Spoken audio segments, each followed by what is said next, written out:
So the first step in making any design is always to make a sketch or some sort of thing that you're going to base your design off of. So here I have two sketches. I have a top one, which is a super, in my mind, a super basic button-up, and the bottom sketch, which is a more flared design. I have two fabrics, a red one and a nice floral purple one, and I believe that I'm going to use this design to create the floral purple one, and this one design to create the red one. And here's the back of the sketches. So you see, the main point of this is that I moved the seam for the sleeve to the mid-back armhole, instead of being at the middle of the sleeves, and that is so that the placket is bumped to the correct part of the wrist. So now I'm going to trace my pattern sloper to create this pattern, and then I will modify that pattern from there. Now, because this is an asymmetrical design, I can't just do the design to one half and then expect it to be the same on the other. What I have to do is I have to make a full back pattern rather than just half of the back.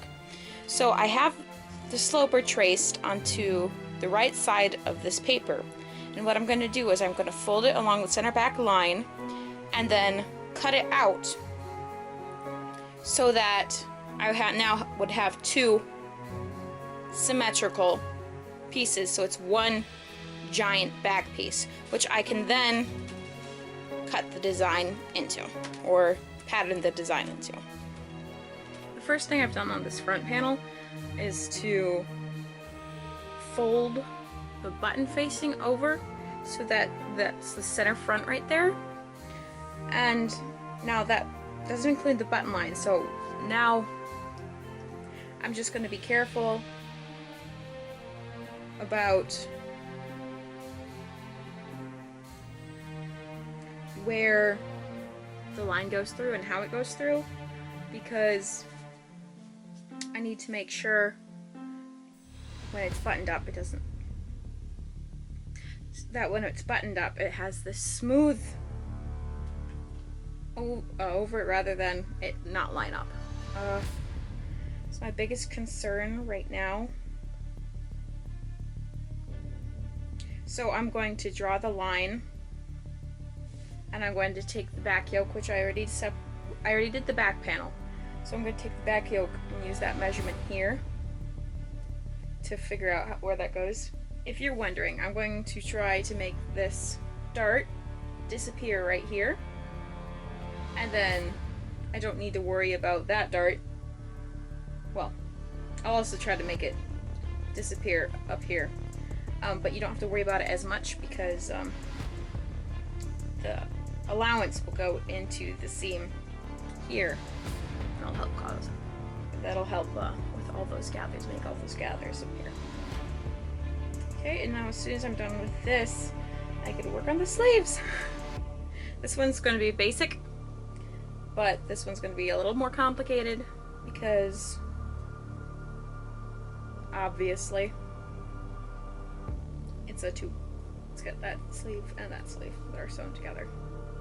So we'll see how it goes. So here I've got the fabric roughly, and the pattern is roughly set out. So these are all the pattern pieces except the collar and the collar stand. I just did a quick look, and I am missing some seam allowances on some of the front bodice pieces. So I have to go back and fix that before I cut everything. But I'm really pleased with the way this is looking. So I've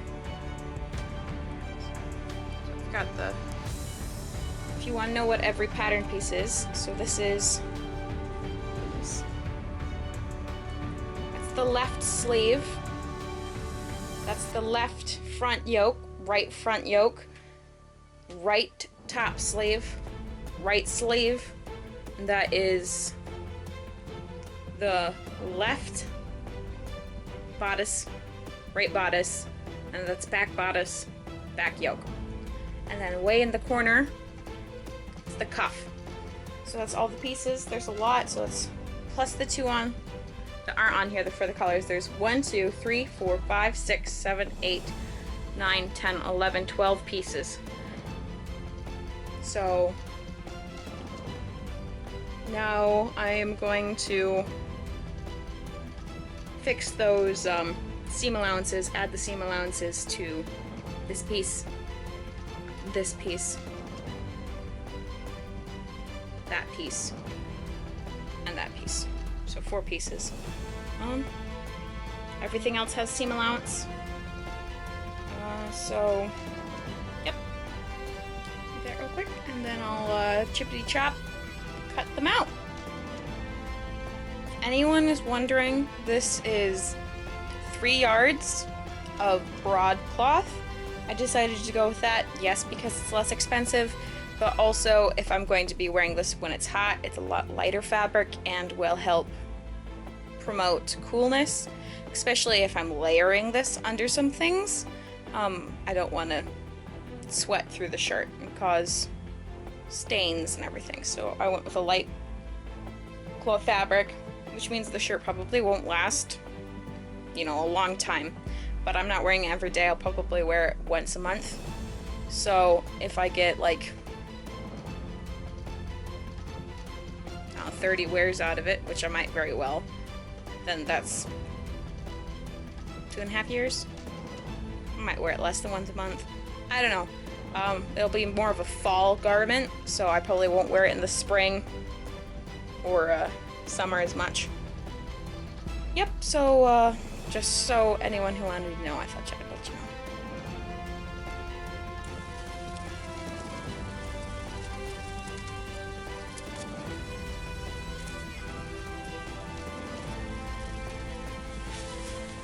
Now, one thing I like about cutting on these rugs is that I can pin patterns into the rug so they don't move while I'm cutting, which is really nice.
We have our little buddy back. Hi. Hey, Nestor.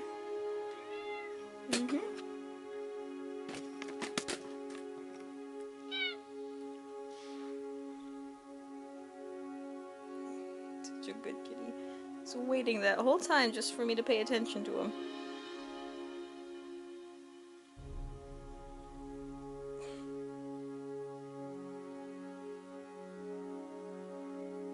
Such a good kitty. Such a good kitty. I'm so glad to have you back. Okay, so what I'm doing is I'm running a line of gather stitches along the top of any of the panels that are gathered to another panel. So that would be basically everything except the left sleeve. I'll show you my method of attaching a gathered piece to a non-gathered piece. It might be a little different than other people's, but I think it's pretty efficient.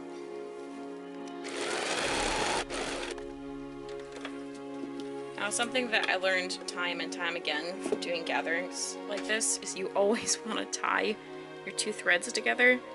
That way you won't accidentally pull it out. And you do that on the front end and the back end, because you can't backstitch, because otherwise you can't pull the gathered thread. So the best way that I have found is to tie them together. So this is the right side of the fabric. I'm going to mark it by putting a pin in it, because it's the same on the front and the back. So by putting a pin in it, I can easily identify and make sure I'm not going to sew. Excuse me. I'm going to sew the right sleeve as the left sleeve, because then I'd have to rip it out, and I don't want to do that. Okay, so first step is to then identify the right side of this panel. You can see the, well, maybe you can see that there's the wave, which matches the wave on the other one. So mark the right side. So I'm going to do right side to right side. What I do to make my gathering is I pin the front, or each end. I pin each end, and then I find the middle of the piece, and then the middle of the other piece, and I pin those, and then I match the pins. And then I do that to the quarter mark, and then the 1/8 mark, and I do that until there's such little space that I know that when I pull the gathering thread, it will be even. Better, let me look at it. Oh goodness, I have to.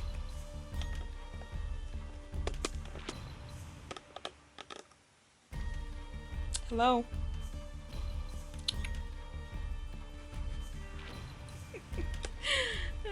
Right on top of my pattern. That's fine. I put it on the ground. And I know he comes in here, so it's my fault.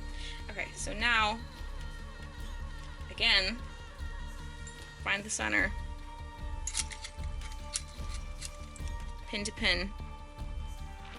The center of this one is here. Put a pin in it.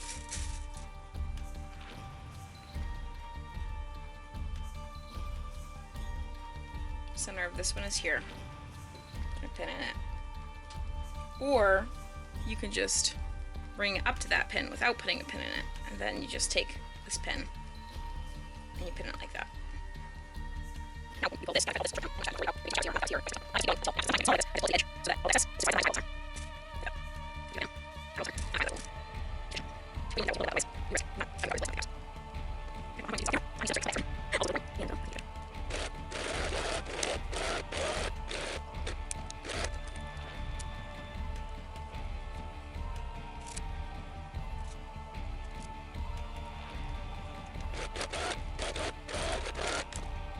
don't you love it when that happens?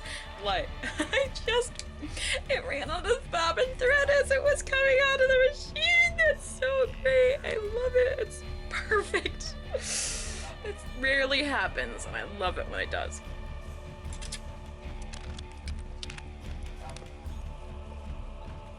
Next step is to sew the gathers down, and see how that went out nice. I don't have to worry about what gathers go where.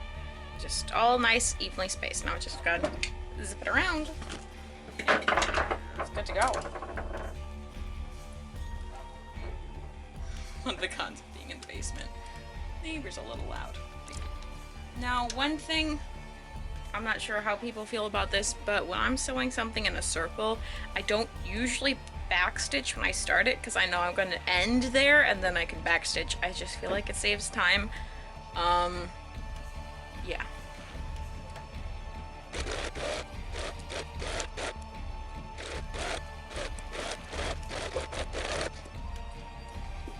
Oh goodness, that's a thread nightmare. I'll have to clean those up.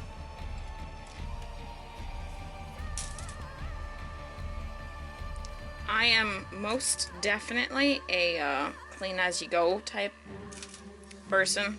to clean these threads because you always miss them, except the serger threads. I clean those at this step. Because I just can't. Then you have all of these little threads tickling your armpits, just like, or tickling your leg, and then you think a spider's crawling up you, and so I try to clean them up as I go. Now inside, I'm just making sure all these little, the seam allowance is going up.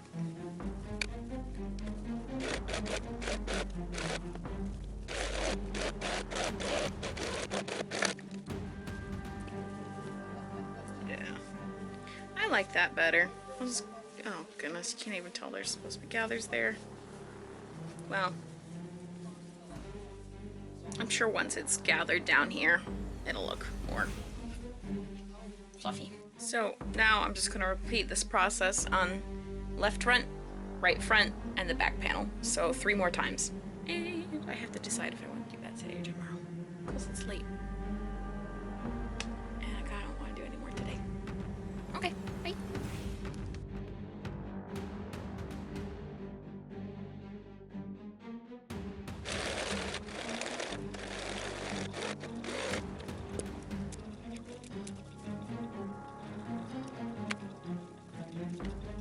What I just did is I put a line at the 1/2 inch seam allowance on this side of the facing and on this side of the facing, and I stitched it until the lines met this line of the interfacing, because this line of the interfacing marks the point where the V and the point are, and that's where they have to match up in order to get the facing and the button placket to line up nicely on that corner. So now that I have that, I'm going to clip until just about here, and then I'm going to pull this out and match it up with this line, and then I'm going to sew it until about this pin, and then I'm going to pin the bottom part of the bodice to the top part of the bodice, or rather the yoke of the bodice. I'm going to match all these pins up, which correlate to the marks on the bodice patterns that match up the gatherings, so that when I pull the string, the gathers will all go nice and neatly into the place where I have set them to go.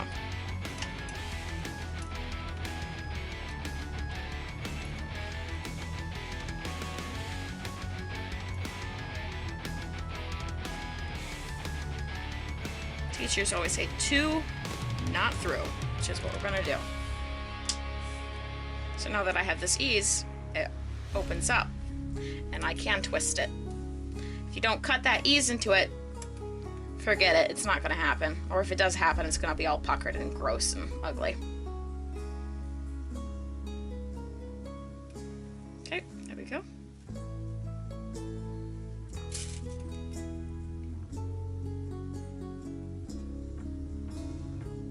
Okay, now you go from this spot and you do that stitch. Or you can come from this direction and go into there, which I think I might just do that. It might be a little easier for me.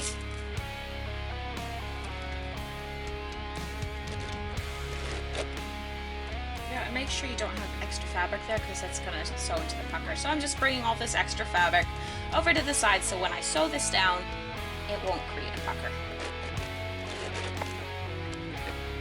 And now look at that. That should iron out. It's just really nice, clean V. And you can do this for any sort of V that you have in your pattern. It doesn't have to be on a placket. It can be anywhere, and it's very clean. So that's my method of sewing points into making a flat piece of fabric. And this method does also extend to curves, but curves are easier because it's not so sharp. So there you go. Now I'm going to match all these pins.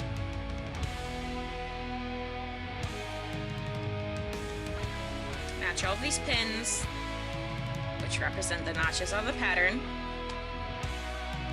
and then pull the gathering stitches.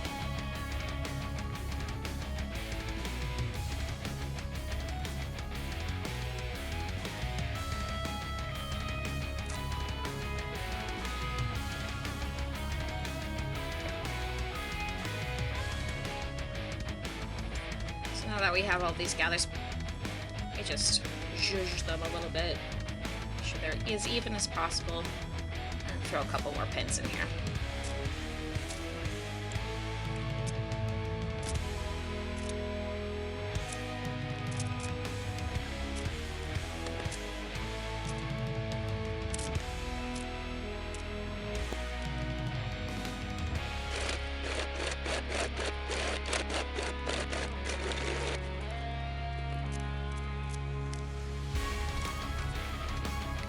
Nice and clean. Now, you see that this doesn't quite match up with this, which is not ideal, but it is clean, and I believe that it is very good. And we'll just zhuzh this over so it lines up.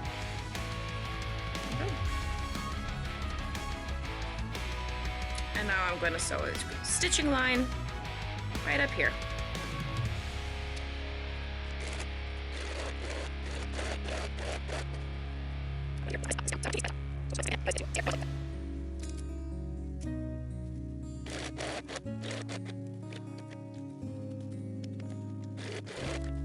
Nice and clean, nothing puckered, just great. I'm just gonna clean up some of these threads because they're everywhere.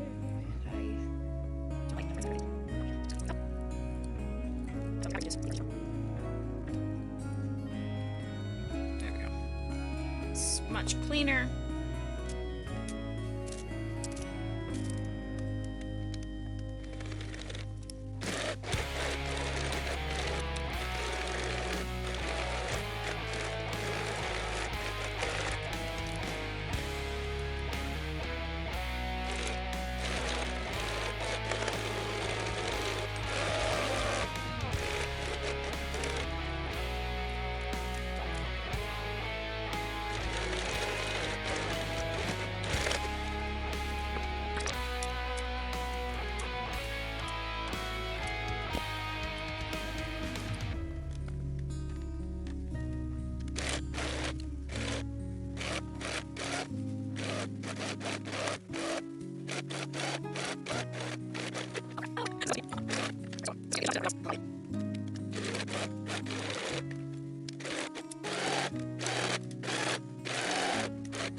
Hello again.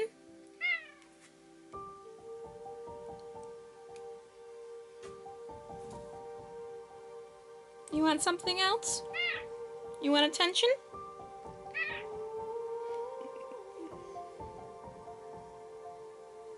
Or are you hungry? Yeah? Well, I'm doing something. So, take a nap and I'll help you when you're done. When I'm done. Sorry, buddy. Couch is open, though. Couch is always open for nesters. Good boy.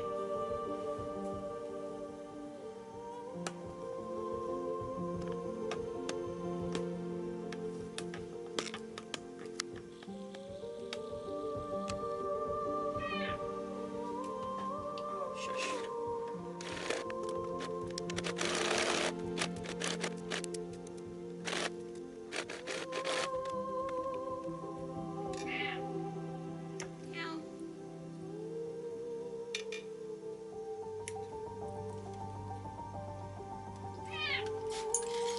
Clipping these curves so that all all of the extra bulk does not prevent it to be flipped and smooth.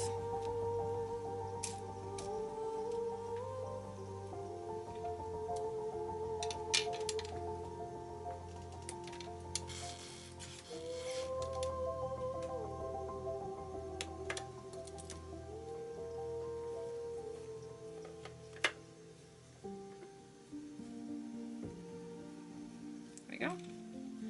Now all you do is you press this, make sure it's nice and smooth, and then you attach it to the neckline of your blouse, which currently, for me, is in 3 different sections, so I gotta work on that neckline first.